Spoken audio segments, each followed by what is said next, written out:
The desert heat shimmered above the sand like a mirage, and Captain Olivia Blackwood guided her damaged A-10 Thunderbolt II toward the only patch of terrain that looked remotely survivable. The aircraft's left wing trailed black smoke against the cloudless Afghan sky, a testament to the unexpected surface-to-air missile that had found its mark with devastating precision.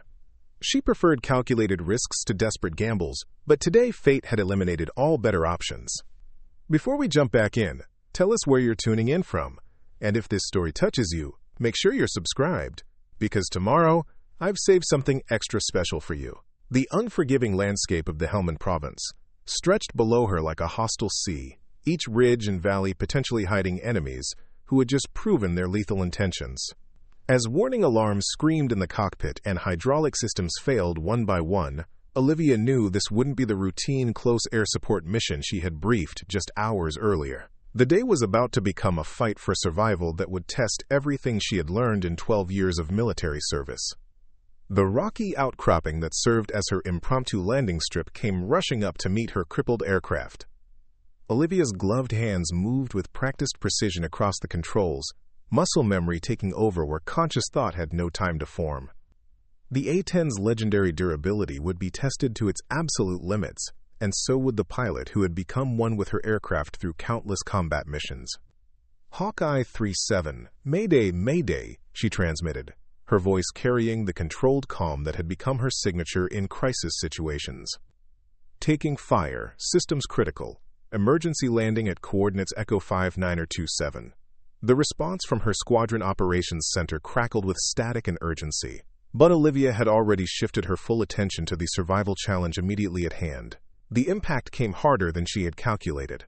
The A-10's landing gear collapsing under stresses it was never designed to endure. The titanium bathtub cockpit, engineered to withstand direct hits from anti-aircraft fire, scraped across stone and sand with a sound like the world tearing apart. Olivia's harness cut into her shoulders as physics tried its best to make her one with the instrument panel. When the aircraft finally shuddered to a stop at the edge of a steep ravine, the sudden silence seemed almost as violent as the crash itself. Blood trickled from a cut above Olivia's right eye, but the adrenaline coursing through her system barely registered the injury. Training took over as she performed rapid damage assessment. Aircraft destroyed beyond recovery, personal injuries manageable, immediate tactical situation unknown but presumed hostile. Olivia released her harness with practiced efficiency and retrieved her survival pack from behind the seat. The emergency locator beacon activated with a reassuring beep, though she knew extraction would take hours at minimum. In this territory, with active enemy forces hunting the American pilot who had been supporting ground operations against their positions, those hours would be an eternity. The horizon remained mercifully empty as she extracted herself from the cockpit, but experience had taught her that appearances in this region were frequently deceiving. Hostiles moved like ghosts through terrain they had known since childhood, and her dark flight suit would stand out against the tan landscape like a bullseye on a target range. Olivia's A-10 squadron had been providing close air support for a joint operation involving Army Rangers and a specialized SEAL team somewhere in the vicinity. The briefing had mentioned minimal resistance expected, but the surface-to-air missile that had just ended her aircraft service life told a very different story. Someone had seriously miscalculated the enemy's capabilities or intentions. The ravine beside her downed aircraft offered the only immediate cover, and Olivia made her way down its rocky slope with the measured movements of someone who understood that haste created mistakes, and mistakes created casualties. Her M9 sidearm provided minimal reassurance against the potential threats that lurked in these mountains, but it was better than facing them empty-handed. At the bottom of the ravine, unexpected shadow caught her attention, not the natural darkness created by overhanging rock, but the geometric precision of something manufactured. Wedged between boulders and partially concealed by years of dust storms and deliberate camouflage, a metal door reflected dull sunlight from its exposed corner. Olivia approached cautiously, her sidearm ready. The unmarked entrance had the unmistakable characteristics of military construction: reinforced hinges, weather sealing, and a sophisticated lock that seemed incongruous in this desolate location. The lock mechanism had been damaged, whether by weapons fire or deliberate action impossible to determine. With careful pressure, the heavy door swung inward to reveal a darkness that promised shelter from both the merciless sun and potential enemy observation. Olivia hesitated only briefly before the tactical reality of her situation made the decision obvious. Unknown darkness presented fewer immediate risks than exposed terrain in hostile territory, with unknown enemy numbers actively hunting her. The air inside carried the metallic tang of long-sealed spaces and something else: gun oil and the faint chemical signature of military explosives. As her eyes adjusted to the dimness, shapes emerged from the shadows that told an unexpected story. This was no local structure or abandoned Soviet remnant from an earlier conflict. The organized storage racks, communications equipment, and weapons cases bore the unmistakable organization patterns of American special operations. Olivia had stumbled upon a hidden cache, the kind of forward operating location that SEAL teams and other special forces units established in remote areas to support extended operations without returning to main bases. The thick layer of dust suggested it hadn't been accessed recently, perhaps designated as emergency use only or part of a contingency plan that hadn't been activated. Preparing and narrating this story took us a lot of time, so if you are enjoying it, subscribe to our channel. It means a lot to us. Now back to the story. The implications hit her with the force of revelation. This wasn't just shelter. It was potentially a game-changing resource that could transform her from hunted prey to capable operator. The communications equipment alone might allow her to contact friendly forces with more precise information than her emergency beacon could provide. The weapons and supplies could give her defensive options beyond her sidearm and limited survival pack. A thorough inspection revealed medical supplies, water purification equipment, emergency rations, and most importantly, a secure communications terminal that appeared to be in working condition despite its dormant status. Olivia's specialized training included emergency procedures for activating such equipment, but the classified nature of this facility meant standard protocols might not apply. As she examined the terminal, a noise from outside froze her in place, the distinctive sound of voices carrying across the desert terrain. The language was Pashto, the tone urgent and commanding.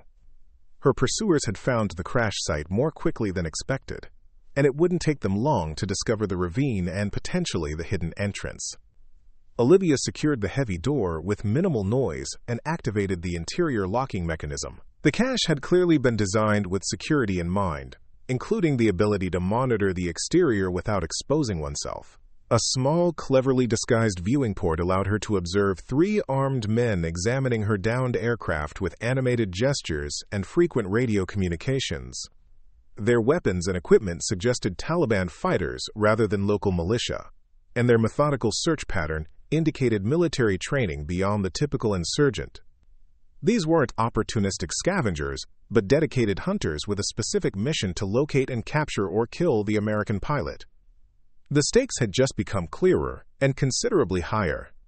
The communications terminal required a security code that Olivia didn't possess, but the emergency override procedures she had learned during specialized training offered a potential solution. The risk was significant.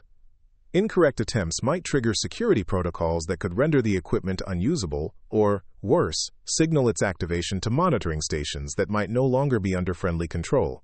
With no better options available, Olivia began the carefully memorized sequence of commands designed for precisely this type of emergency situation. The terminal responded with encouraging prompts, suggesting the override protocols remained valid despite the apparent age of the installation. After tense minutes of interaction, the screen illuminated with a secure connection symbol that represented her first real hope since the missile strike. Dust off command. This is Hawkeye 37. Authentication code Sierra-Tango 947, she transmitted, using the designated emergency channel for downed pilots. Aircraft down. Position compromised. Requesting immediate extraction support. The response came almost immediately, suggesting her signal had reached not just any friendly forces, but specifically the command center coordinating the joint operation in this region. Hawkeye 37, this is Dust Off Actual, the voice replied, carrying the controlled urgency of combat operations. Authentication confirmed. Be advised extraction assets are currently engaged. Nearest QRF is 20+ minutes from your position. The quick reaction force timeline meant Olivia would need to evade capture for significantly longer than ideal with hostile forces already at her crash site. Dust off actual. Be advised I've located what appears to be a specialized cache site. Designation unknown. Interior access secured for now, but site may be compromised soon. Requesting guidance on available resources. The prolonged silence that followed her transmission suggested her message had triggered significant attention at command levels beyond the immediate rescue coordination. When the response came, the voice had changed to someone with unmistakable authority. Hawkeye 3-7, this is Redline 6. You found one of ours. Consider all resources at that location authorized for your use. Authentication override Alpha Charlie 397 will unlock weapons systems. The implications were clear. She had found not just any cache, but a highly classified special operations site, and someone with sufficient authority had just given her access to everything it contained.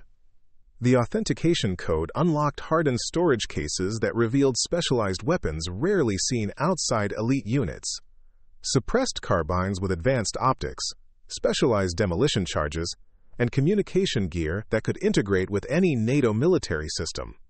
More importantly, the site contained detailed maps of the surrounding region, including marked patrol routes, observation posts, and safe houses. Intelligence that would have been invaluable during mission planning and was now potentially life-saving.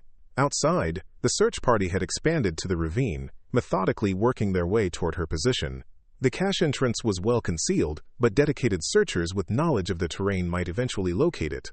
Olivia needed to make critical decisions quickly, remain hidden and hope for extraction before discovery, or use the newly available resources to improve her tactical position.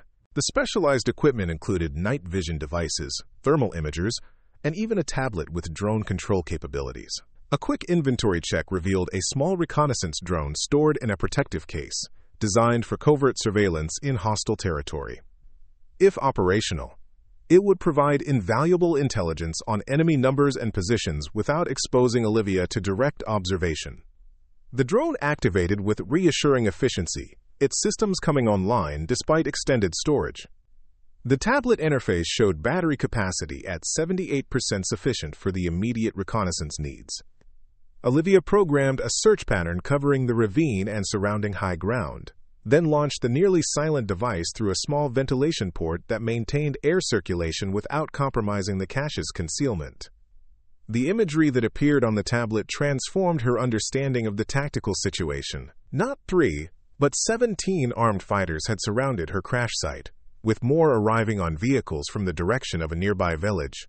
Their search pattern showed coordination suggesting military training, and their communications equipment indicated connection to a larger command structure rather than an isolated local group. More concerning were the heavy weapons being unloaded from the vehicles, RPGs and heavy machine guns capable of turning an extraction helicopter into a fireball before it could land. This wasn't a simple search party but a deliberate ambush preparation, using her downed aircraft as bait for the rescue forces that would inevitably respond.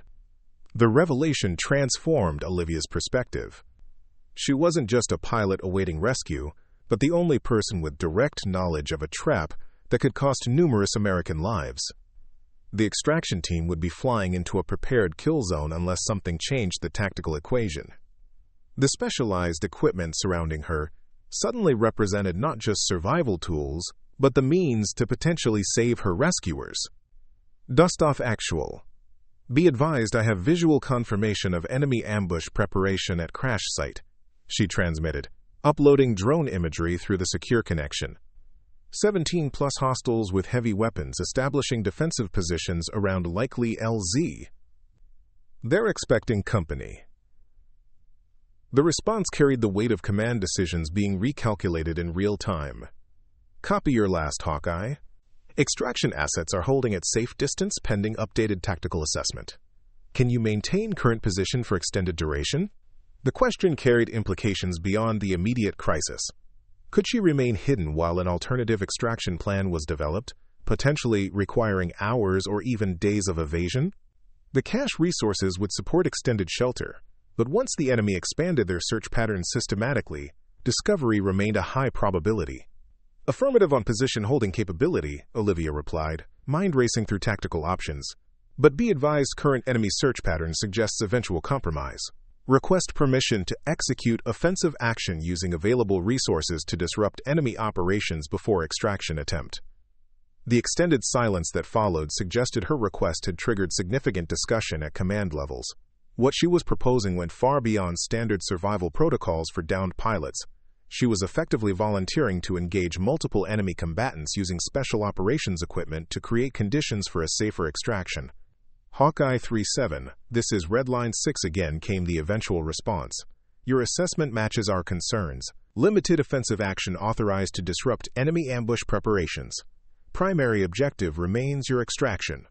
Do not, repeat, do not compromise your position unless absolutely necessary for mission success." The authorization carried both opportunity and burden. Olivia had trained extensively in ground combat tactics despite her primary role as a pilot, part of the Air Force's recognition that modern combat environments didn't always allow for clean separation of roles. Now those skills would be tested in the most demanding circumstances imaginable. The drone's continued surveillance revealed the enemy's defensive preparations with increasing clarity. They had established a perimeter around the crash site with overlapping fields of fire, a classic ambush formation designed to engage rescue helicopters during their most vulnerable approach and landing phase. Their confidence suggested they believed the American pilot had either died in the crash or fled the immediate area, leaving them free to prepare their trap. The weapons cache included several remote detonation devices, specialized charges that could be triggered from a distance using encrypted signals. If strategically placed, they could create sufficient disruption to temporarily disorient the enemy force, potentially creating conditions for extraction before they could reorganize. Olivia studied the drone imagery with the focused attention of someone whose life depended on correct analysis. The enemy had concentrated their heaviest weapons on the ridge overlooking the most likely helicopter approach path. A natural choice given the terrain, but also a vulnerability if those positions could be neutralized simultaneously. The cache also contained a lightweight body armor system, far more sophisticated than standard military issue. The specialized plate carrier and ceramic composite armor panels would provide protection against small arms fire without significantly restricting movement, critical for what she was contemplating. As Olivia prepared the demolition charges and checked the suppressed carbine, a lifetime of training crystallized into absolute focus. She had never expected to utilize ground combat skills in this manner, but the specialized cross-training programs the military had implemented after lessons learned in previous conflicts had prepared her for exactly this type of scenario. A pilot's primary duty was to the aircraft and mission, but when those were no longer viable, adaptability became the determining factor between survival and capture or death. The cache included specialized camouflage clothing designed to blend with the local terrain. Olivia changed quickly, applying the face paint provided in the survival kit with practiced efficiency. Her dark flight suit would have made her immediately visible against the desert backdrop, but the specialized gear transformed her into something approaching a ghost, visible only to those who knew exactly where to look. The ventilation system that had allowed drone deployment also provided a secondary exit point, designed for precisely the covert movement she now required. The narrow passage emerged 50 meters from the main entrance, concealed by rock formations that provided immediate cover and concealment. The desert sun had begun its descent toward the horizon, creating long shadows that would assist her approach to the enemy positions. Night would provide even better concealment, but waiting carried its own risks. The longer the enemy had to prepare, the more thoroughly they could establish their ambush positions. Using the drone's live feed to identify blind spots in the enemy's observation network, Olivia plotted a route that would allow her to place charges at the three most critical positions without direct exposure to enemy sightlines. The specialized demolition charges were designed for maximum effect with minimal weight, perfect for a single operator needing to influence a larger battle space without direct engagement. The first movement beyond the cache's protection was the most psychologically challenging. Leaving relative safety for exposed terrain required overcoming powerful survival instincts. Olivia controlled her breathing as she had been taught, using measured inhalations and exhalations to manage stress responses and maintain tactical clarity. The rocky terrain provided natural concealment as she moved with the measured pace of someone who understood that speed created noise, and noise created detection. The enemy fighters maintained disciplined observation of the air approaches but paid less attention to their immediate surroundings, their confidence in numerical superiority creating a vulnerability that Olivia intended to exploit. Reaching the first target position required 15 minutes of careful movement, freezing in place whenever enemy observers turned in her direction. The ridge where they had positioned a heavy machine gun overlooked both the crash site and the most likely helicopter approach corridor, a perfect ambush position that needed to be neutralized first. The two fighters manning the position maintained professional discipline, one observing through binoculars, while the other kept the weapon ready for immediate use. Their attention remained focused outward rather than on their immediate surroundings, allowing Olivia to approach within deployment range for the first charge. The specialized demolition device adhered to the rock face beneath their position with minimal pressure, its camouflaged exterior rendering it nearly invisible against the natural surface. The detonator accepted the programmed code that would allow remote activation when all charges were in position. First objective complete, Olivia withdrew to the concealment of a dry stream that provided covered movement toward the second target. The drone feed showed increasing enemy activity around the crash site, additional fighters arriving and ammunition being distributed to established positions. Whatever command structure controlled these forces clearly anticipated a rescue attempt and was committing significant resources to ensure its failure. The urgency of Olivia's mission increased with each passing minute. The second target presented greater challenges. A cluster of fighters who had established an observation post with clear lines of sight in multiple directions. Approaching unseen would require exploiting the lengthening shadows and using micro-terrain features that barely qualified as cover. Olivia moved with the patience of a hunter, understanding that rushed actions led to mistakes that would prove fatal in this environment. The specialized camouflage performed beyond expectations, breaking up her human outline and blending with the natural coloration of the surrounding rocks and sparse vegetation. She froze in place when enemy observers swept their gaze across her position, becoming part of the landscape through stillness and controlled breathing. The second charge found its place beneath a natural rock overhang, where three fighters had established their position with an RPG and radio equipment. The detonator accepted its programming with the same reassuring efficiency as the first. Two objectives complete, with the most challenging still ahead. The central command position where the enemy leadership had concentrated around captured equipment from her aircraft. This position presented minimal natural cover for approach, requiring a more creative solution. The cache had included smoke generation devices designed for emergency signaling, but which could serve equally well as tactical distractions. Olivia placed one such device at the far edge of the search perimeter, programmed to activate remotely as a diversion before she approached the final target. As twilight deepened into dusk, Olivia activated the smoke generator. The sudden plume of colored smoke immediately drew attention and fighters from the central position, creating momentary confusion that she exploited with swift movement toward her final objective. The enemy commander, identifiable by the deference shown by others, remained at the central position with 4 guards, studying items removed from her aircraft with obvious interest. The final charge placement required approaching within 15 meters of active enemy combatants, close enough to hear their conversations and observe individual weapons details. Olivia's heartbeat remained measured despite the proximity to danger, her focus absolute as she identified the optimal position for maximum effect. The last charge adhered to the underside of a vehicle the enemy had positioned as cover near their command post. Its placement complete, Olivia began her withdrawal toward a position that would allow her to observe the effects while remaining protected from the blast and subsequent confusion. Dust-off actual. Charges placed at primary target positions, she transmitted once safely back within rock cover. Ready to execute on your command. Recommend immediate extraction support on standby for window following detonation. The response indicated that her improvised operation had been integrated into the larger extraction plan. Copy Hawkeye. Extraction assets are in position at safe distance. Execute when ready and confirm immediate effect.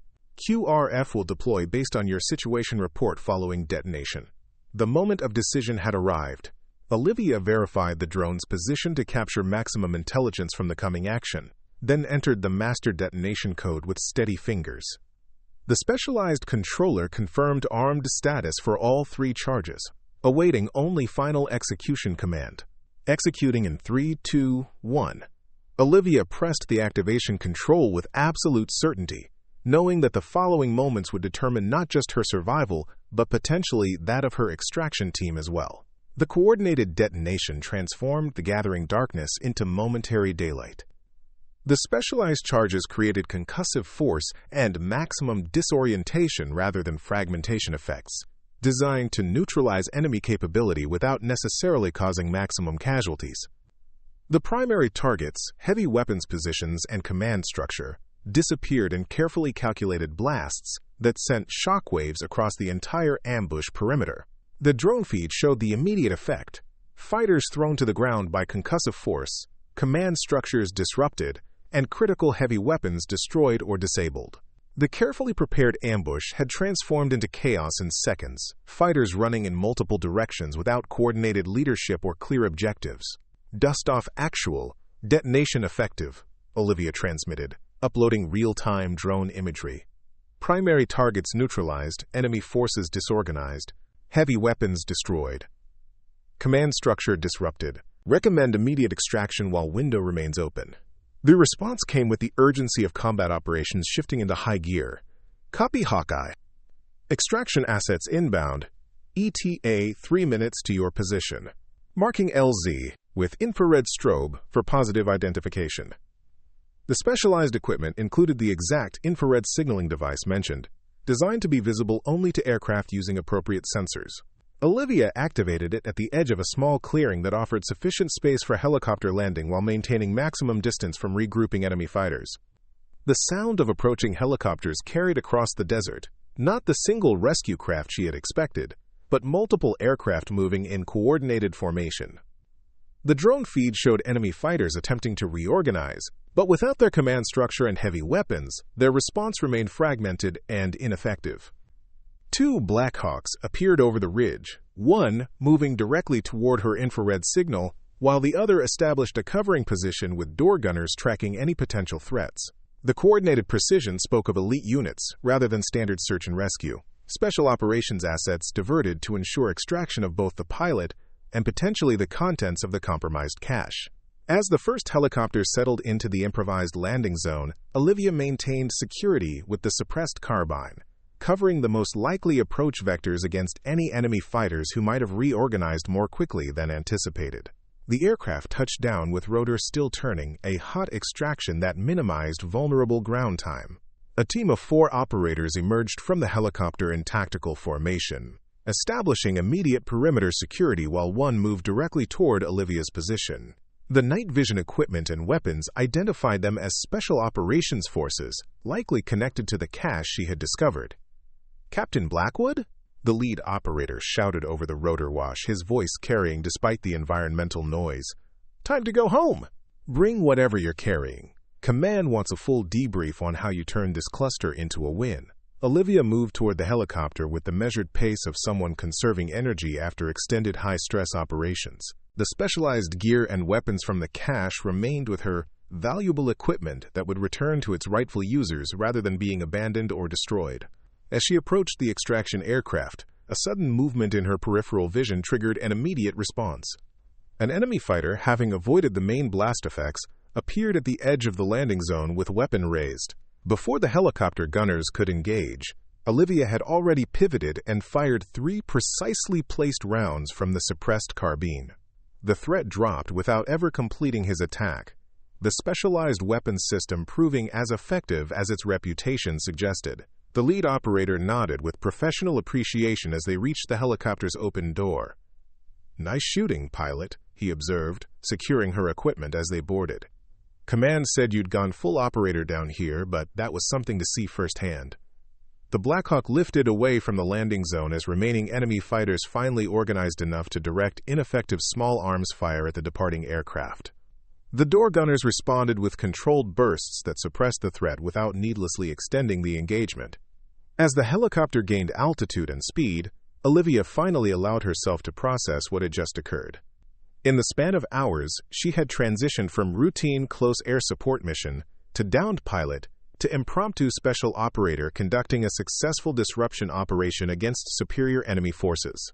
The second Blackhawk maintained protective formation as they accelerated away from the engagement area, its crew scanning for any additional threats that might emerge. The specialized equipment from the cache had been secured in transport containers, suggesting this mission had evolved to include equipment recovery alongside personnel extraction. The lead operator handed Olivia a secure communications headset that allowed direct conversation despite the aircraft noise. "Colonel McKenzie sends his compliments," the operator stated, referring to a name Olivia recognized as commander of the Joint Special Operations Task Force in this region. "Said to tell you that your actions prevented what intelligence suggests was a deliberately planned ambush against rescue forces. Initial assessment is you saved at least 16 lives today, not counting your own." The acknowledgement carried weight beyond simple professional recognition. What had begun as personal survival had transformed into a successful counter-ambush operation with strategic implications beyond the tactical moment. The compromised cache site would now be permanently abandoned, but its resources had served their ultimate purpose, enabling mission success against significant odds. "The drone feed you provided gave us real-time intelligence that completely changed our approach," the operator continued. "Instead of flying blind into their trap, we were able to coordinate with your actions for maximum effect."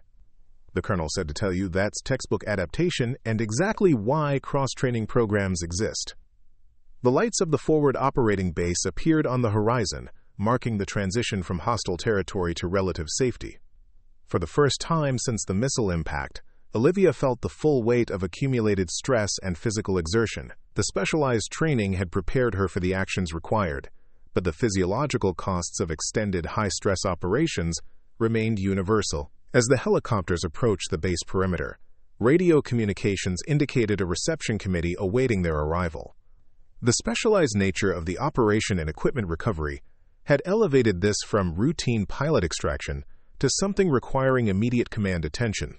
The Blackhawks touched down on the main landing pad rather than the medical evacuation area, confirming that this was now considered an operational debriefing rather than casualty recovery. Colonel Mackenzie himself stood waiting as Olivia disembarked, his presence unusual for what would normally be delegated to subordinate officers.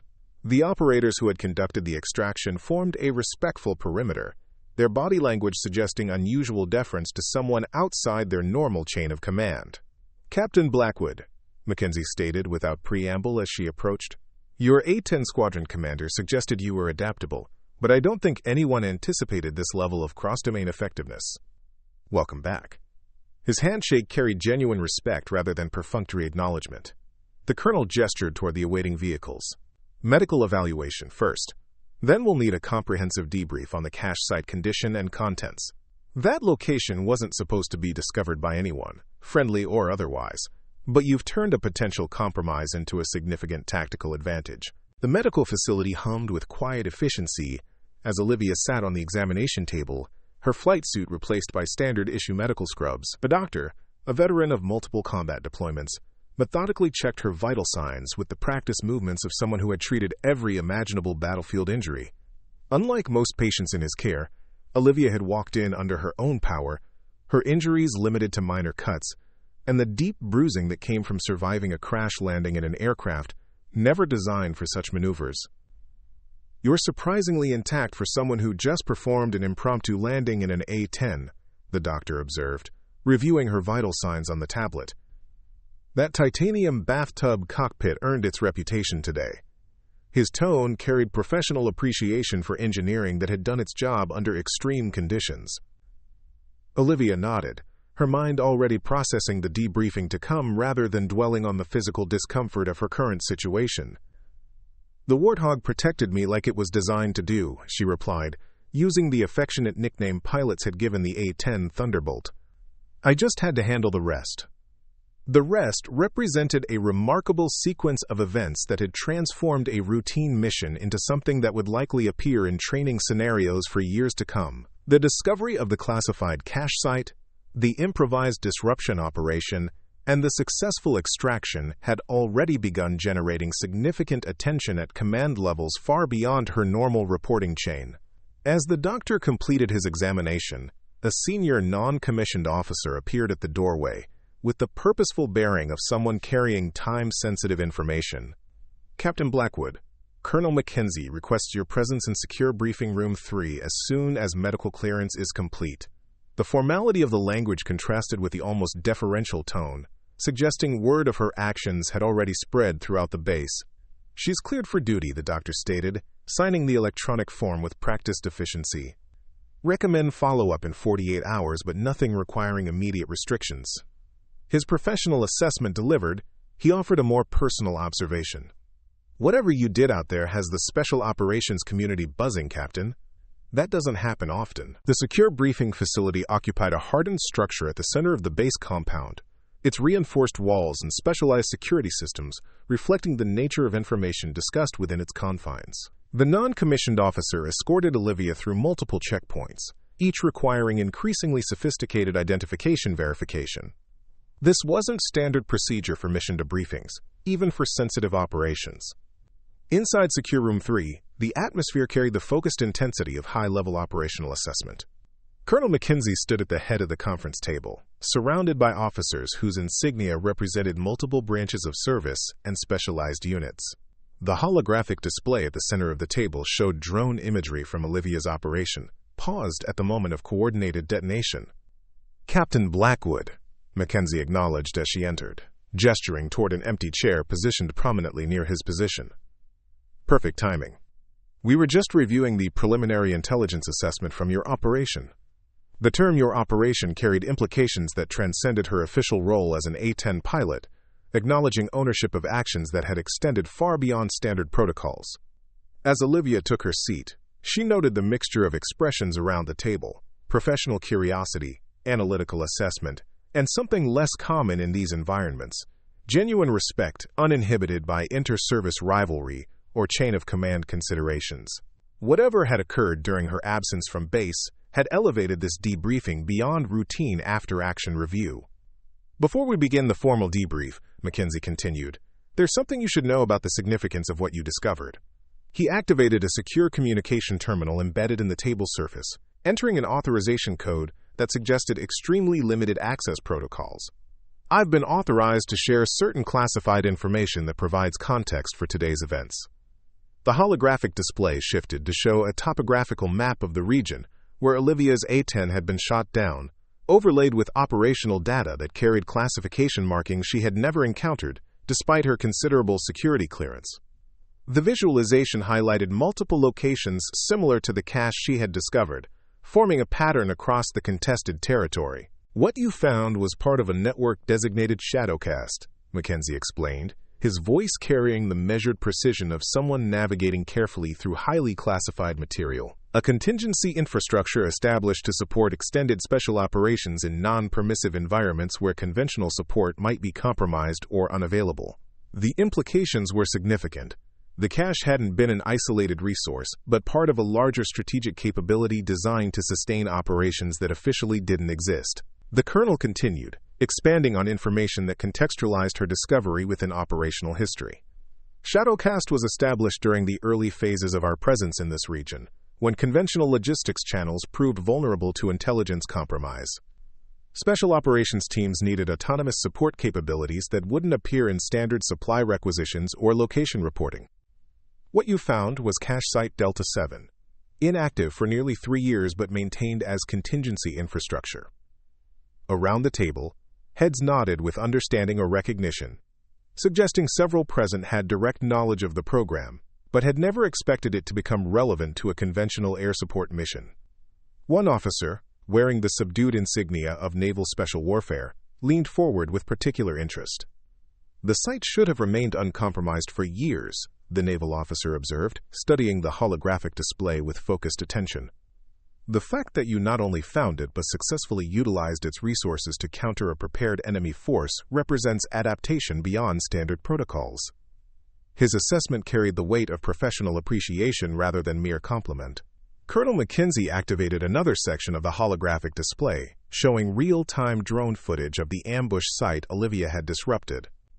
Enemy fighters could be seen collecting their wounded and dead, their organized ambush position now transformed into a hasty withdrawal operation. The effectiveness of her improvised action was evident in the disorganized movement patterns and abandoned heavy weapons.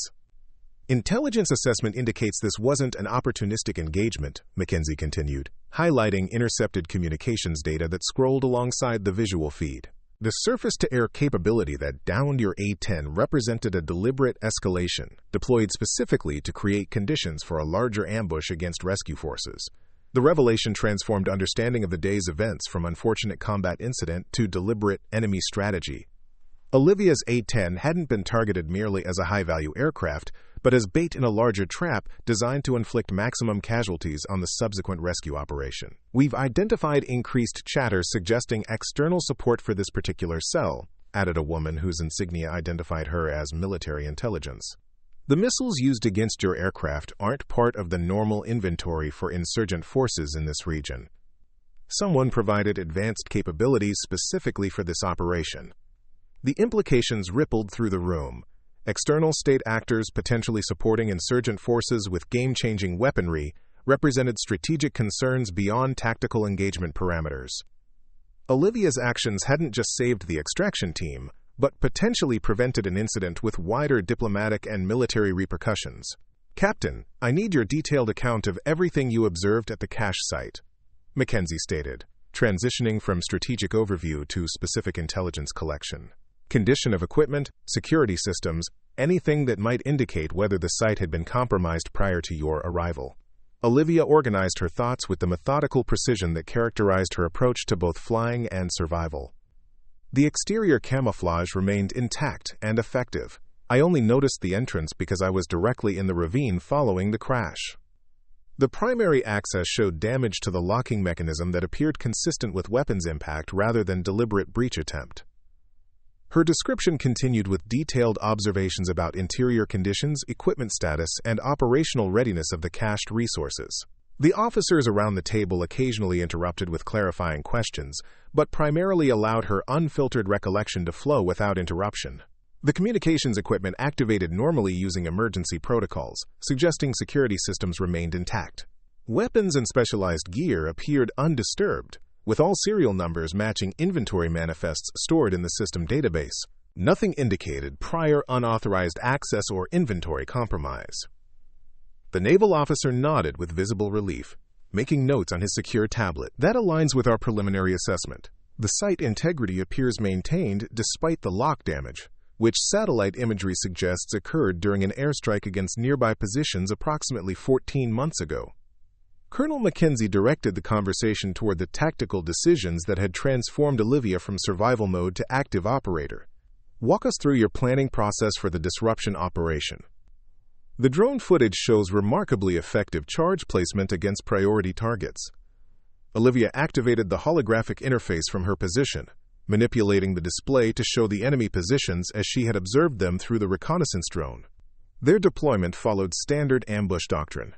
Heavy weapons positioned for maximum coverage of likely extraction approach vectors, command elements centralized for communication efficiency, but protected by overlapping fields of fire.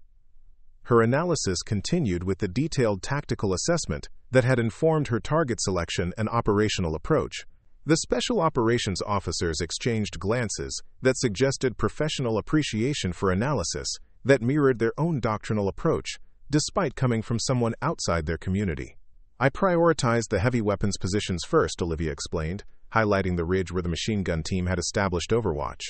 This position threatened any aerial approach from the north or east, the most likely vectors for extraction aircraft, given the terrain constraints. The second target was their forward observation team, with direct communication to the heavy weapons. The holographic display showed her movement path between target positions, illustrating the calculated risk assessment that had informed each decision. The final target was their command position, where they had concentrated leadership and communications equipment. Disrupting all three simultaneously would create maximum disorganization during the critical extraction window. The intelligence officer made additional notes on her tablet, occasionally exchanging observations with colleagues through the secure messaging system embedded in the conference table. Whatever was being discussed appeared to strengthen positive assessment of Olivia's actions rather than questioning her decisions. Your implementation shows textbook application of Special Operations Disruption Doctrine, observed a senior Army officer, whose tab identified him as Ranger qualified. Particularly impressive considering you executed this with zero support elements and limited familiarization with the specialized equipment. Colonel Mackenzie redirected the conversation toward broader implications. The cache compromise requires immediate protocol adjustments for remaining Shadowcast infrastructure. We've already initiated security verification for all sites in the network, with physical inspection of those in proximity to today's incident. The Colonel's secure terminals signaled an incoming priority communication, drawing his attention momentarily from the debriefing. Whatever appeared on his screen triggered a subtle but noticeable shift in his expression. Not concern, but something approaching satisfaction. "I've just received confirmation that based on intelligence gathered during your operation, we've identified the source of the advanced surface-to-air capabilities used against your aircraft," Mackenzie announced, returning his attention to the group. Signal intelligence intercepted communications between the ambush force and their external supporters, revealing a procurement network we've been tracking for months. The implications transcended the immediate tactical situation, elevating Olivia's improvised operation to something with strategic intelligence value. The drone footage she had transmitted during the operation had apparently captured details that provided missing links in an ongoing counter-proliferation investigation. "Captain Blackwood," the colonel continued with formal precision, "your actions today represent adaptation and cross-domain effectiveness that exemplifies the evolving nature of modern warfare. The Joint Special Operations Command has requested you remain temporarily attached to their assessment team to provide detailed insight on both the cache compromise and enemy tactics observed during your operation." The request represented unusual recognition from a community not known for seeking outside perspectives, particularly from conventional forces. Olivia's demonstration of operational effectiveness had apparently transcended normal service boundaries, creating unexpected professional opportunities. As the formal debriefing concluded, officers departed with the focused efficiency of professionals returning to critical responsibilities. Colonel Mackenzie remained, along with the Naval Special Warfare Officer who had shown particular interest in the cache site details. The colonel waited until the room had cleared before addressing Olivia directly. "There's something else you should know," Mackenzie stated, his tone shifting from formal briefing to more personal communication. "The Shadowcast program was designed with contingency protocols that anticipated exactly the scenario you encountered. Compromised pilot utilizing cache resources for survival and extraction support. What wasn't anticipated was how effectively those resources could be employed by someone with your particular combination of skills." The naval officer nodded in agreement. The program designers assumed emergency use would be limited to basic survival and communication. "Your offensive implementation demonstrated capabilities we hadn't fully considered in our vulnerability assessments." Olivia recognized the observation as professional appreciation rather than criticism. "Necessity eliminates theoretical constraints," she replied, echoing a principle emphasized during her advanced tactical training. The situation demanded action beyond passive survival if the extraction team was to avoid flying into a prepared ambush. Colonel Mackenzie's expression suggested agreement with her assessment. "That adaptive mindset is precisely why JSOC has expressed interest in your perspective. Modern warfare increasingly blurs traditional role boundaries. Pilots becoming ground operators, support personnel engaging in direct action. Your experience provides valuable insight for training protocols currently under development." The conversation shifted toward immediate logistics: temporary quarters assignment, specialized debriefing schedules, and notification to a regular command structure regarding temporary duty assignment. Throughout the discussion, Olivia noted the subtle but unmistakable shift in how these senior officers engaged with her, not merely as a pilot who had survived a crash, but as an operator who had demonstrated cross-domain effectiveness under extreme conditions.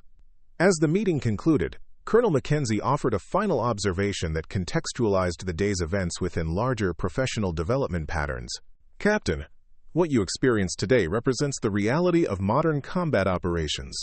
Specialized training demonstrating value in unexpected scenarios, technological integration creating opportunities for asymmetric advantage, and individual initiative becoming the decisive factor when conventional parameters fail."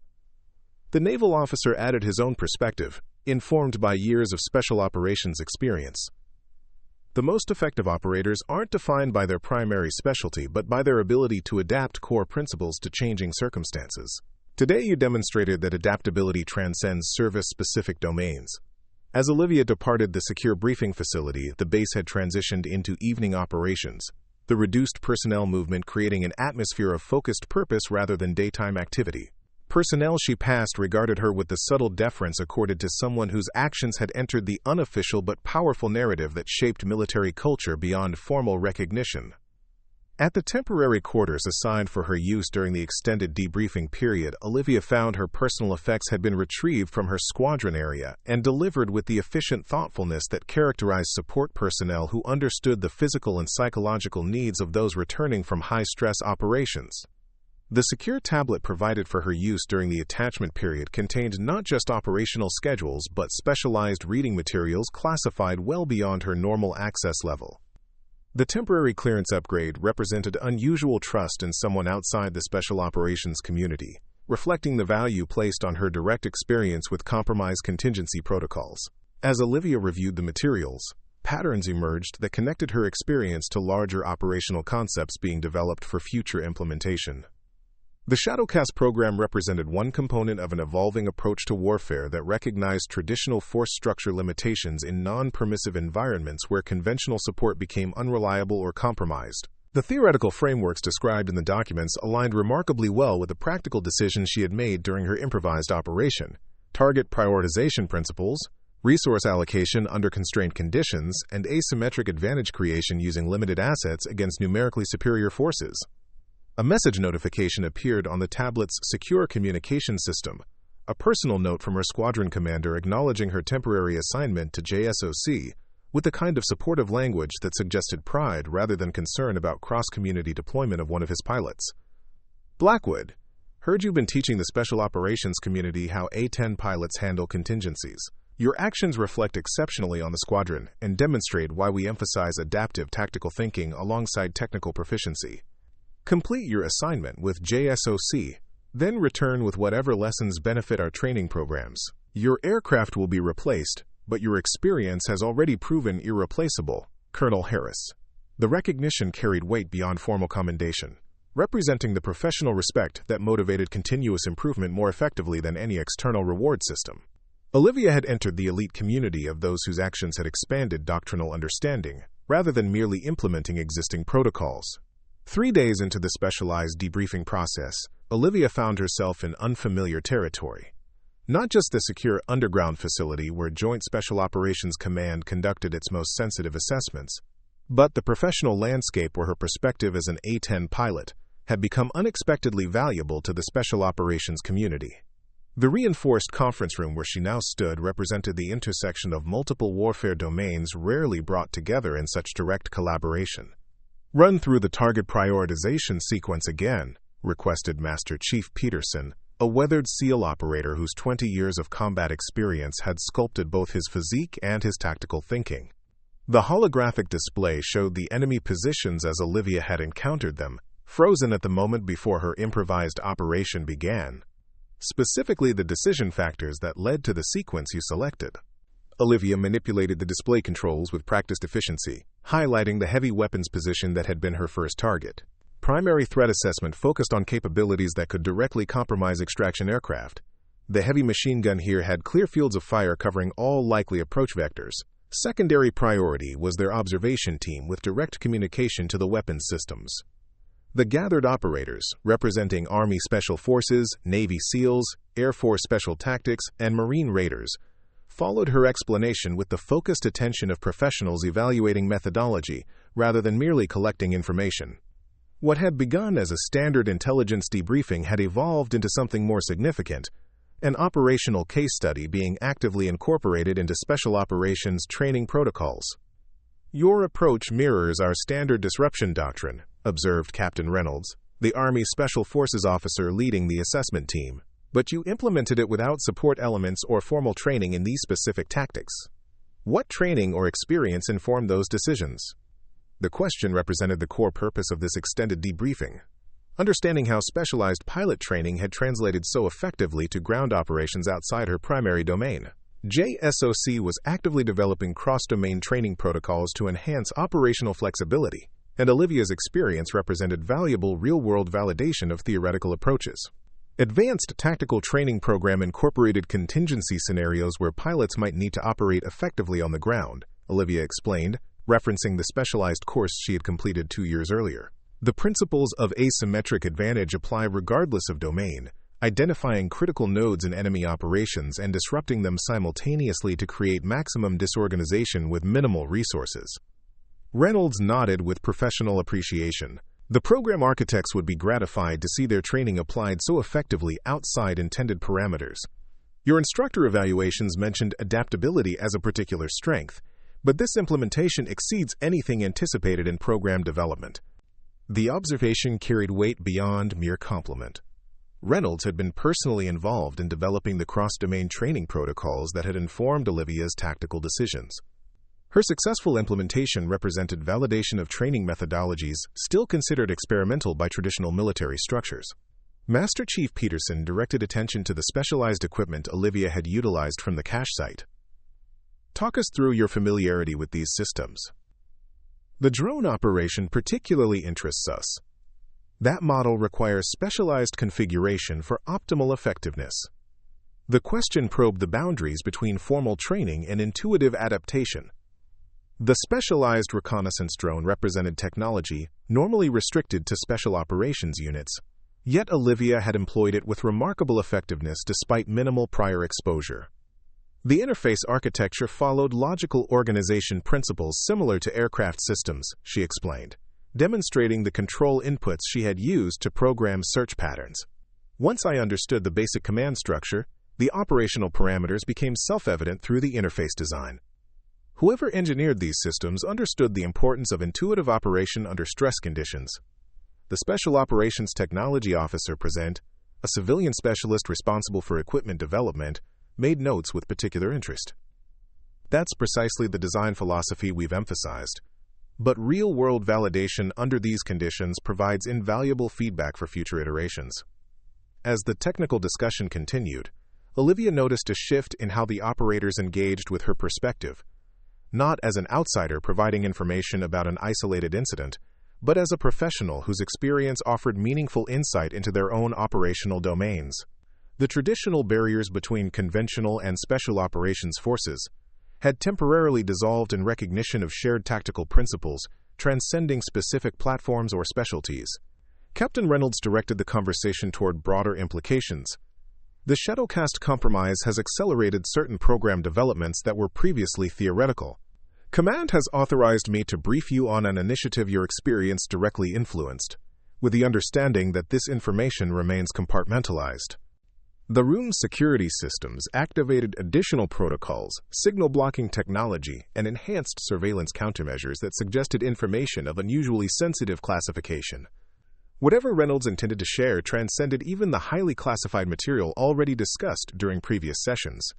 Operation Cross-Domain was conceptual until 3 days ago, Reynolds explained, activating a secure data package that manifested as specialized visualization in the holographic display. The initiative focuses on developing operators capable of functioning effectively across traditional warfare boundaries, pilots with ground combat capabilities, infantry with technical specialization, intelligence personnel with direct action skills. The visualization showed training methodologies and operational concepts that integrated specialized skills traditionally segregated by service-specific domains. Olivia recognized elements from her own advanced tactical training mixed with methodologies clearly derived from special operations qualification courses. Your experience demonstrated the operational validity of cross-domain capability development, Reynolds continued. The ability to transition from pilot to ground operator using unfamiliar equipment to execute complex tactical operations represents exactly the adaptive capacity the program seeks to develop systematically, rather than relying on individual exceptional performance.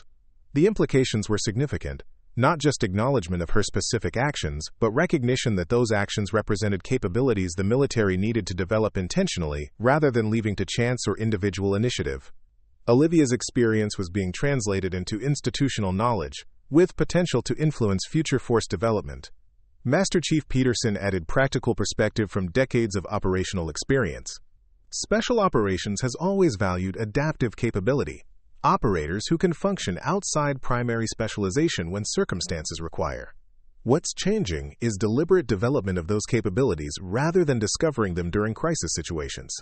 The discussion expanded to include Olivia's observations about the integrated systems within the cache site, communications architecture, weapons systems, and support equipment designed for autonomous operations without conventional logistics support. Her insights as someone encountering these systems without prior familiarization provided valuable perspective on interface design and operational intuition.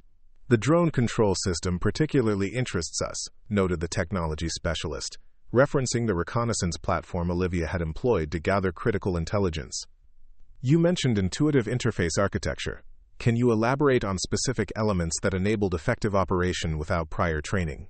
Olivia demonstrated the control sequences she had discovered through experimentation, highlighting design elements that had facilitated rapid learning under stress conditions. The system prioritized critical functions through both visual hierarchy and logical command sequences. Essential capabilities required minimal input steps, while advanced functions remained accessible without cluttering primary interfaces.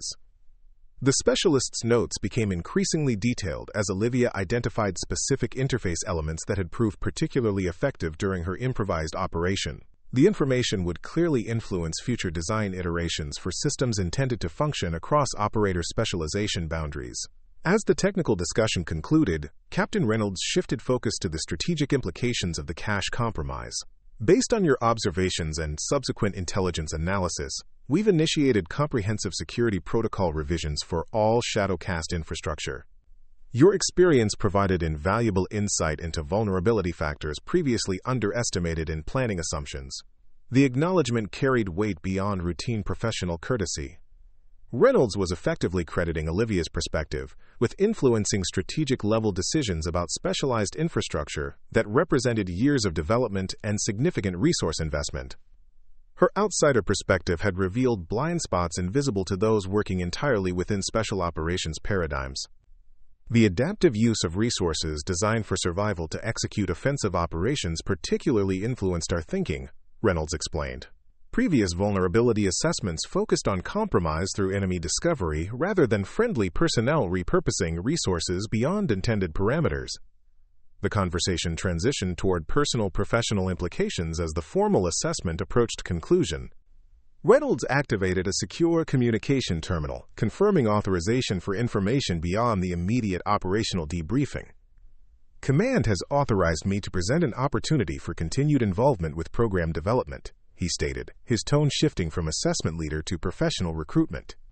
"Your experience uniquely qualifies you to contribute to cross-domain implementation, potentially in a formal capacity beyond this initial consultation." The offer represented unusual recognition. Special operations communities rarely sought outside perspective, particularly for program development at this classification level. Olivia's demonstration of cross-domain effectiveness had apparently transcended normal institutional boundaries, creating professional opportunities beyond conventional career progression. "The nature of this opportunity would require temporary detachment from your primary assignment," Reynolds continued, "with potential for more permanent involvement depending on program development and your professional interests.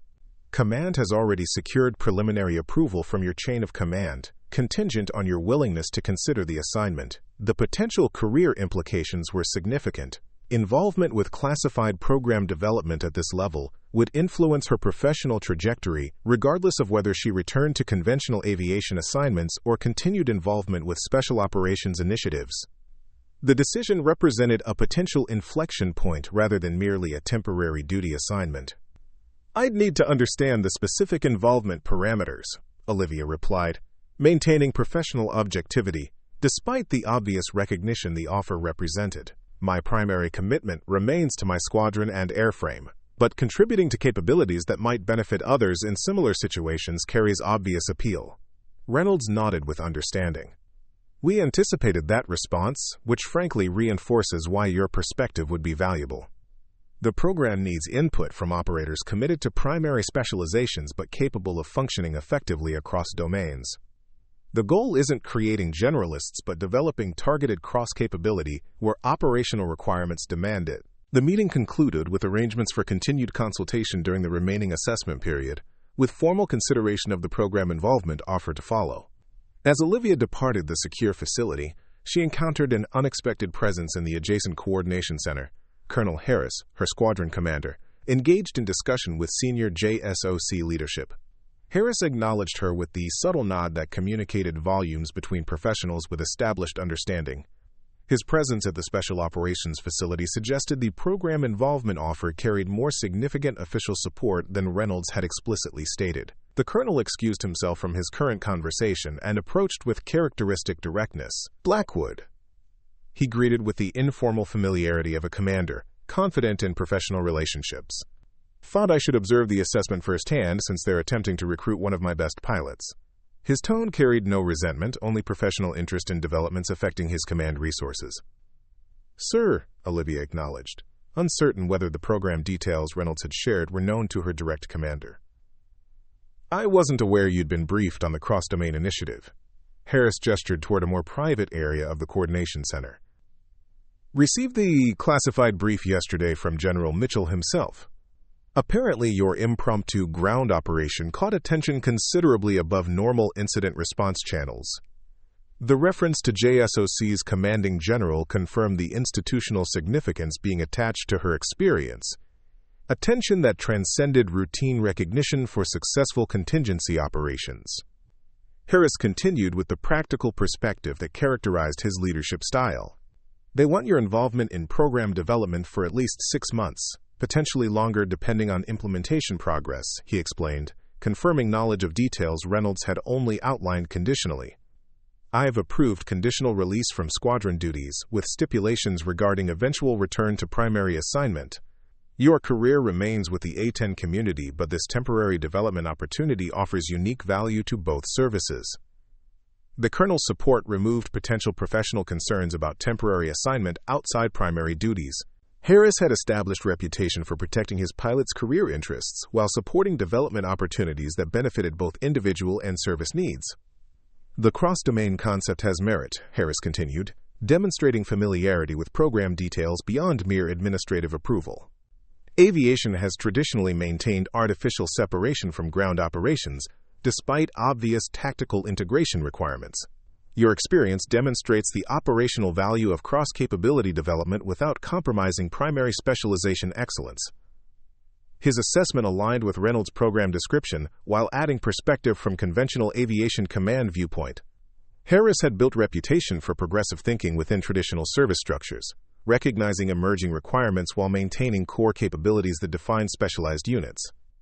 "The squadron will manage during your temporary assignment," he added with characteristic pragmatism. "Your experience will ultimately benefit our entire operational approach once integrated into training programs. Sometimes individual career development temporarily inconveniences unit readiness while ultimately enhancing organizational capability." The conversation transitioned to practical considerations: transfer timing, equipment requirements, and administrative details that would facilitate smooth transition between assignments. Throughout the discussion, Harris maintained the supportive professionalism that had characterized his command approach, recognizing individual potential while ensuring organizational interests remained protected. As they concluded their conversation, Harris offered a final observation that contextualized the opportunity within larger professional development patterns. 10 years ago, this cross-domain initiative would have remained theoretical without practical implementation. Your generation is redefining operational parameters based on battlefield realities rather than institutional tradition. The most effective leaders recognize emerging capabilities before they become obvious to everyone else. The colonel's departure left Olivia with clearer understanding of the opportunity's professional implications. Harris's explicit support removed potential career concerns about temporary deviation from conventional assignment progression, while his evident familiarity with program details confirmed institutional investment beyond specialized units. Returning to her temporary quarters, Olivia found notification of final assessment scheduling, a culminating session with senior leadership that would formalize findings from the extended debriefing process. The session would include General Mitchell himself, indicating significance beyond routine operational review. The secure tablet provided for her use during the assessment period contained additional program materials regarding cross-domain implementation, training methodologies, equipment integration concepts, and operational scenarios designed to develop targeted cross-capability without sacrificing specialized excellence. The materials reflected thinking that aligned remarkably well with her own experience, suggesting her perspective had already influenced program development even before formal involvement. As evening operations tempo reduced activity throughout the facility, Olivia reflected on the unexpected trajectory that had transformed routine close air support mission into potential career inflection point. The surface-to-air missile that had destroyed her aircraft had simultaneously created circumstances that revealed capabilities she hadn't fully recognized in herself and others hadn't anticipated developing systematically. The specialized training that had prepared her for cross-domain operations had been implemented without clear understanding of its potential application, instructors developing capabilities based on theoretical battlefield evolution rather than immediate operational requirements. Her experience had provided validation that theoretical preparation could translate directly to operational effectiveness when circumstances demanded adaptation beyond primary specialization. The cross-domain program materials included psychological assessment protocols designed to identify personnel with particular aptitude for cross-capability development, cognitive flexibility, stress-adaptive learning capacity, and intuitive systems understanding that facilitated rapid skill acquisition across traditional domain boundaries. The assessment metrics described attributes Olivia had demonstrated without conscious intention, characteristics that emerged naturally under operational pressure rather than through deliberate application. A message notification appeared on her secure communication terminal. The final assessment session had been rescheduled for earlier completion, suggesting accelerated program implementation based on preliminary findings. The message included additional participants beyond those initially identified, including representatives from conventional force structure leadership, alongside Special Operations Command. The evolving participant list indicated broader institutional interest in the cross-domain initiative, suggesting implications beyond specialized units to potentially influence conventional force development across service boundaries. What had begun as specialized program within JSOC appeared to be expanding toward wider implementation based partially on the operational validation her experience had provided. As Olivia prepared materials for the final assessment, she recognized that her perspective had value precisely because it originated outside specialized operations community. Her adaptation of conventional training to unconventional circumstances demonstrated cross-domain potential that transcended traditional capability development boundaries. Sometimes the most significant validation came from success outside intended parameters rather than performance within expected limitations. The Shadowcast compromise had revealed vulnerability in specialized infrastructure, but simultaneously demonstrated adaptive capability that created unexpected operational advantage. Her discovery of the cache site had transformed potential security breach into tactical opportunity through application of principles that transcended specific training domains or equipment familiarity. Tomorrow's assessment would formalize findings already apparent to everyone involved, that effective future operations required developing capabilities previously left to chance or individual initiative. The cross-domain program represented institutional recognition that modern warfare increasingly occurred at intersection points between traditional specializations, rather than within clearly defined operational boundaries. The final assessment briefing room hummed with expectant energy, as senior officers from multiple commands gathered for what had evolved beyond routine operational review into potential doctrine development. Olivia stood at the presentation station, surrounded by holographic displays showing key moments from her improvised operation. The audience represented unprecedented integration of conventional and special operations leadership, generals and admirals whose presence indicated institutional investment beyond specialized interest. "Captain Blackwood," General Mitchell began, his voice carrying the measured authority of someone accustomed to decisions with strategic implications. "Your experience has catalyzed implementation of concepts previously considered theoretical. Today's briefing represents not just operational assessment but potential force development direction that transcends individual services."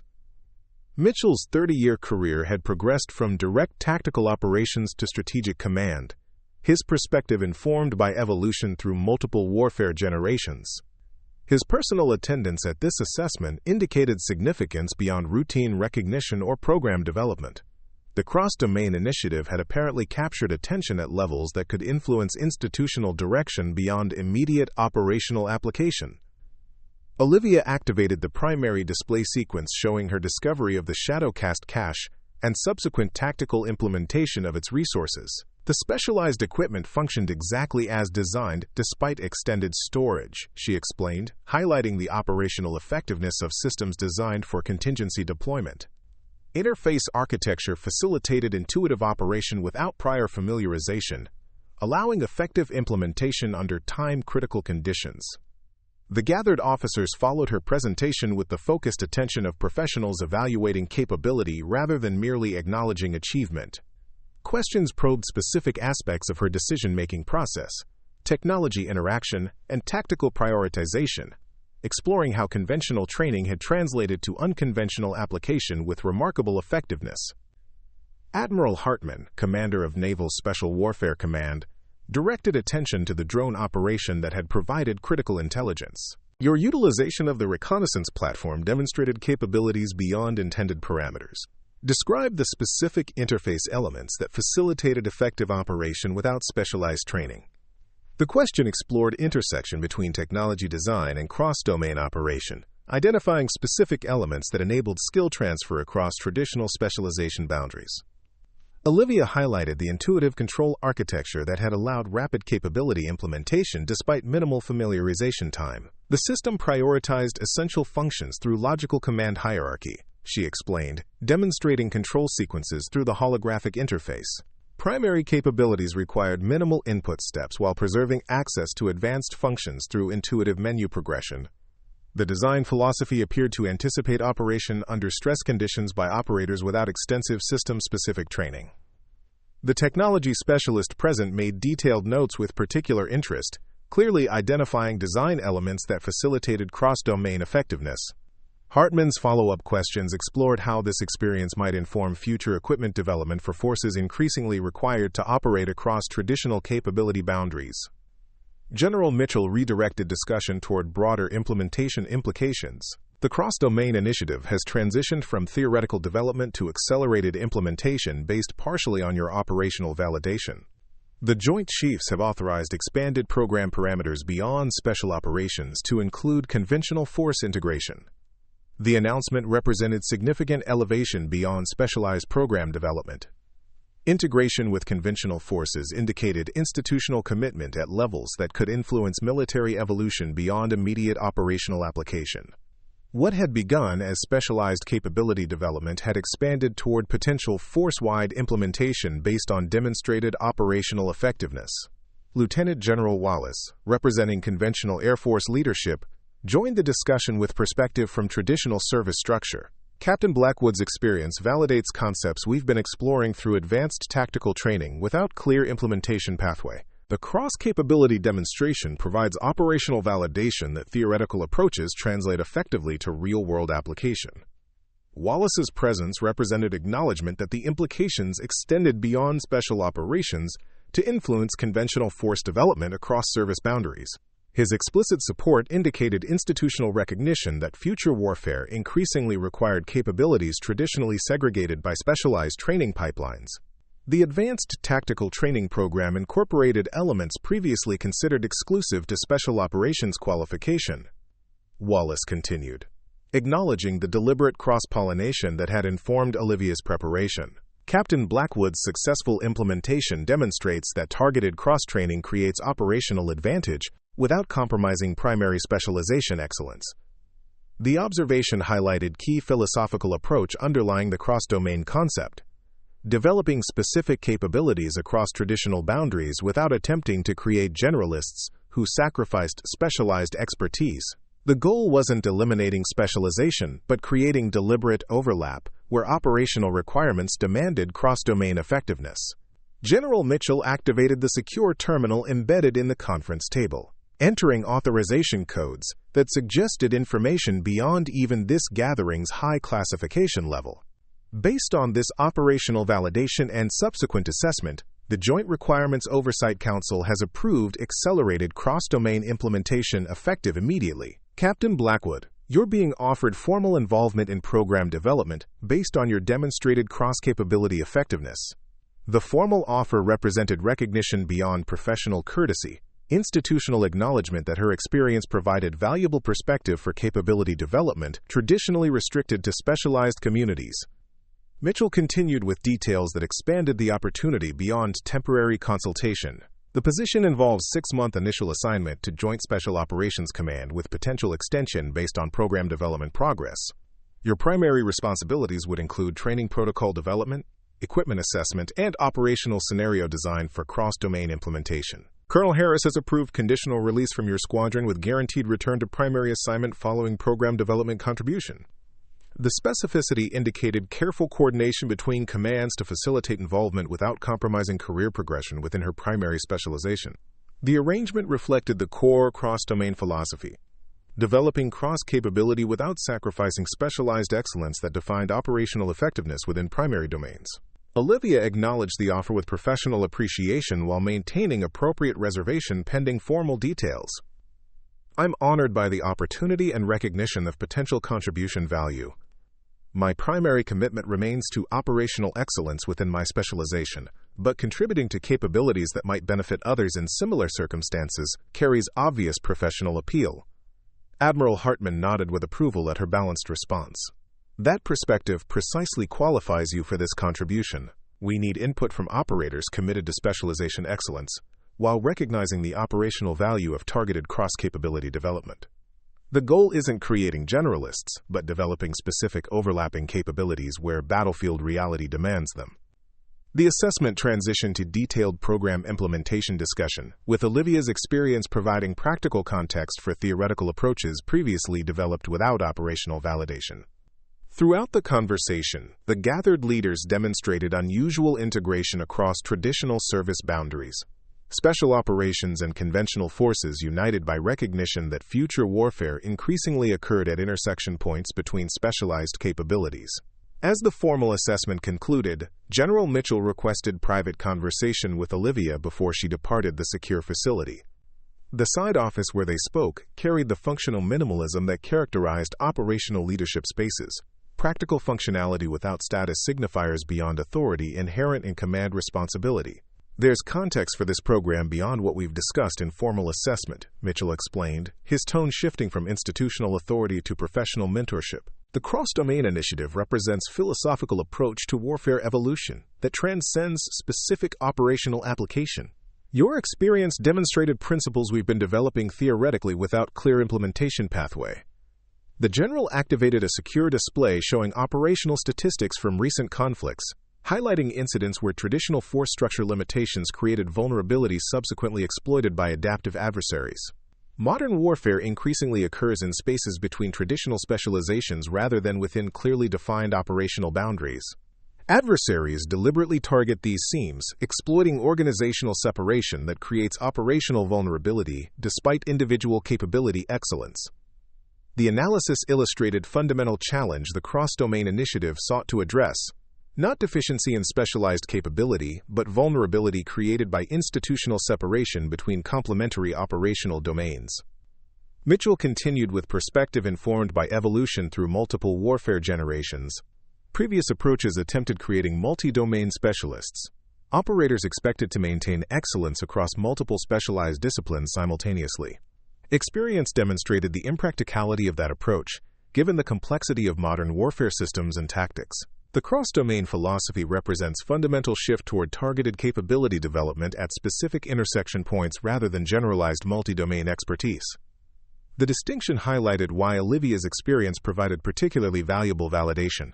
Her successful implementation demonstrated effective cross-domain operation without compromising specialized excellence within her primary aviation discipline. She had employed ground combat tactics and specialized equipment effectively without attempting to become special operations expert, maintaining pilot identity while adapting core principles across domain boundaries. Your involvement would influence not just immediate program implementation but potentially force development direction beyond specific operational application, Mitchell continued, contextualizing the opportunity within larger institutional evolution. The perspective you bring from outside specialized operations community provides particularly valuable insight into effective cross-capability development without specialized indoctrination prerequisites. The general's candor represented unusual transparency regarding institutional thinking normally concealed behind classification barriers and need-to-know restrictions. His willingness to share strategic context indicated the significance attached to her potential contribution beyond immediate program implementation. The decision remains yours with full understanding that primary career progression continues within your specialized community, Mitchell concluded, reinforcing the arrangement's alignment with cross-domain philosophy. Your contribution value derives specifically from maintained identity within conventional aviation while demonstrating targeted cross-capability effectiveness. As Olivia departed the secure facility following this final conversation, the base had transitioned to night operations, reduced personnel movement creating an atmosphere of focused purpose rather than daytime activity. The journey back to temporary quarters provided opportunity for reflection on unexpected professional evolution from routine mission to potential force development influence. The surface-to-air missile that had destroyed her aircraft had simultaneously created circumstances revealing capabilities previously untested outside theoretical training environments. The specialized preparation that had enabled her cross-domain effectiveness had been implemented without clear understanding of its potential application. Instructors developing capabilities based on anticipated battlefield evolution rather than immediate operational requirements. Her quarters contain notification of administrative arrangements supporting program involvement should she accept the formal offer, temporary duty orders, specialized clearance processing, and logistics coordination for transition between assignments. The comprehensive preparation indicated institutional commitment beyond routine temporary duty, suggesting significance attached to her potential contribution. Colonel Harris had arranged secure communication scheduled for the following morning, presumably to discuss the formal offer and its implications for her continued squadron affiliation. His support removed potential professional concerns about temporary assignment outside primary duties. His explicit approval, indicating recognition of mutual benefit to individual development and organizational capability enhancement. The secure tablet provided for her use during the assessment period contained message notification from an unexpected source, Captain Reynolds, the Army Special Forces officer who had led the initial assessment team. The communication carried personal rather than institutional perspective on the opportunity presented during formal briefing. Your experience validated principles we've advocated without operational implementation pathway, Reynolds wrote, his message carrying the directness that characterized special operations communication. The cross-domain initiative needed precisely your perspective. Conventional operator demonstrating cross-capability effectiveness without specialized indoctrination. Your contribution would influence capability development across traditional boundaries, potentially benefiting operators who might face similar circumstances without specialized preparation. The message represented unusual recognition across service boundaries, acknowledgement that her experience provided valuable perspective regardless of specialized affiliation. Reynolds continued with observation that contextualized her potential contribution within program philosophy. The most effective specialized operators recognize value beyond their primary domain without abandoning excellence within their specialization. Your demonstrated effectiveness validates our core principle, targeted cross-capability development without sacrificing specialized excellence. That perspective would contribute value beyond immediate program implementation to potentially influence force development direction across service boundaries. The personal communication reinforced institutional message while adding perspective from operational level where theoretical approaches translated to practical implementation.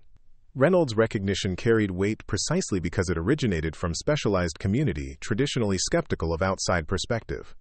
Acknowledgement that her experience offered meaningful contribution despite originating outside their operational domain. As Olivia considered the opportunity within larger professional context, she recognized that accepting the assignment represented more than temporary duty outside primary specialization. Her involvement would potentially influence capability development affecting operators across traditional service boundaries, contributing to evolution that transcended individual career implications. The following morning brought scheduled communication with Colonel Harris, her squadron commander's perspective providing necessary context for informed decision regarding the formal offer. Harris appeared on the secure terminal with characteristic directness, dispensing with administrative formalities to address substantive considerations. The cross-domain assignment represents unique opportunity beyond temporary duty implications, Harris began, his assessment reflecting genuine evaluation rather than perfunctory support. Your contribution would influence capability development that potentially returns to aviation community through improved training protocols and equipment integration, creating operational advantage that benefits all services. The Colonel's support transcended administrative approval to represent genuine professional endorsement, recognition that her involvement served both individual and organizational interests beyond immediate assignment implications. Harris continued with perspective informed by balanced consideration of specialized excellence and cross-capability development. Your primary identity and career progression remain within our aviation community, he emphasized, reinforcing the arrangement's alignment with cross-domain philosophy.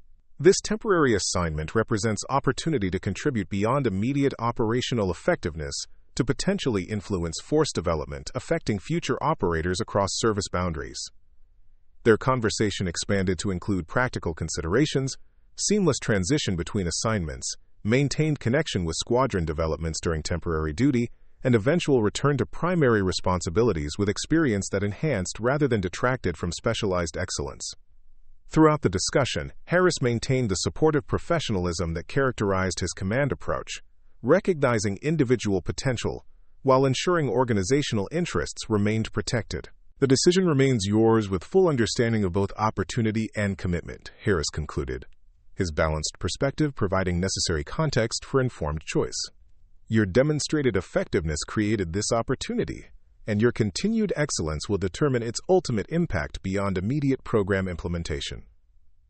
Following this conversation, Olivia composed formal acceptance of the cross-domain assignment, her decision informed by comprehensive understanding of both opportunity and responsibility beyond immediate professional recognition. The temporary duty represented chance to influence capability development affecting operators who might face similar circumstances without specialized preparation, potentially creating operational advantage across traditional service boundaries. The administrative process unfolded with remarkable efficiency, suggesting institutional priority beyond routine temporary assignment. Specialized clearance processing, logistics coordination, and transition arrangements proceeded with focused attention, indicating significance attached to her involvement beyond immediate program implementation. As preparation for reassignment neared completion, Olivia received unexpected notification of recognition beyond administrative acknowledgement, the Distinguished Flying Cross with Combat V device for her actions following the aircraft downing. The citation focused not just on survival under adverse conditions, but specifically on actions that prevented potential casualties among extraction personnel through effective cross-domain implementation of specialized resources. The formal recognition represented institutional acknowledgement that her actions transcended routine contingency operations to demonstrate principles increasingly recognized as critical to modern warfare effectiveness. The citation language specifically highlighted cross-domain tactical implementation under adverse conditions, terminology reflecting the cross-domain initiative's fundamental philosophy. Colonel Harris personally presented the award during small ceremony, attended by both her squadron colleagues and special operations personnel involved in the assessment process. The mixed attendance symbolized the cross-domain integration her experience had validated, conventional and specialized operators recognizing shared principles transcending traditional service boundaries. Captain Blackwood's actions represent principles increasingly essential to modern warfare effectiveness, Harris stated during the presentation, his remarks addressing philosophical approach beyond specific operational details. The demonstrated ability to implement tactical principles across traditional domain boundaries, while maintaining specialized excellence, exemplifies capabilities our forces increasingly require in complex operational environments. The Colonel's remarks echoed themes central to the cross-domain initiative, while emphasizing continued commitment to specialized excellence within primary domains. His conclusion reinforced the balanced perspective that defined the program's philosophical approach beyond specific implementation details. The future belongs to forces that develop targeted cross-capability without sacrificing specialized excellence, Harris observed, his assessment reflecting evolution beyond traditional service perspectives. Captain Blackwood's demonstrated effectiveness provides operational validation that theoretical approaches translate to practical advantage when circumstances demand adaptation beyond primary specialization. As the ceremony concluded, Olivia recognized that her experience had transcended personal achievement to potentially influence institutional evolution beyond immediate operational application. The surface-to-air missile that had destroyed her aircraft had simultaneously created circumstances revealing capabilities previously untested outside theoretical training environments.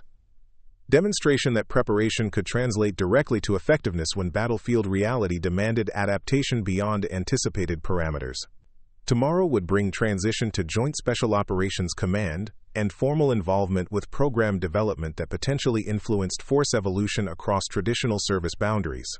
The temporary duty represented opportunity to contribute beyond immediate operational effectiveness to capability development affecting future operators who might face similar circumstances without specialized preparation.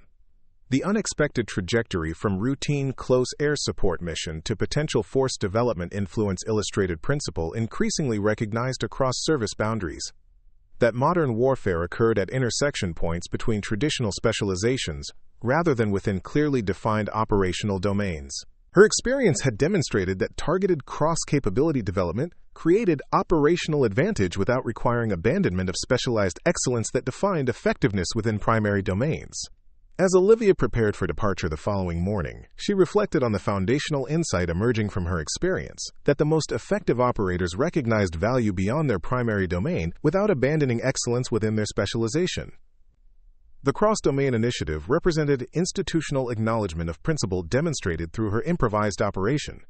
That targeted cross-capability development created operational advantage precisely because it maintained specialized excellence while developing specific capabilities at critical intersection points.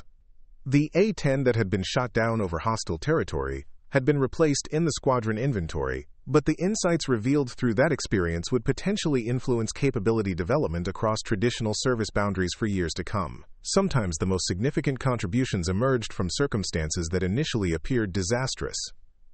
Demonstration that preparation and adaptability could transform potential catastrophe into unexpected opportunity when circumstances demanded evolution beyond anticipated parameters.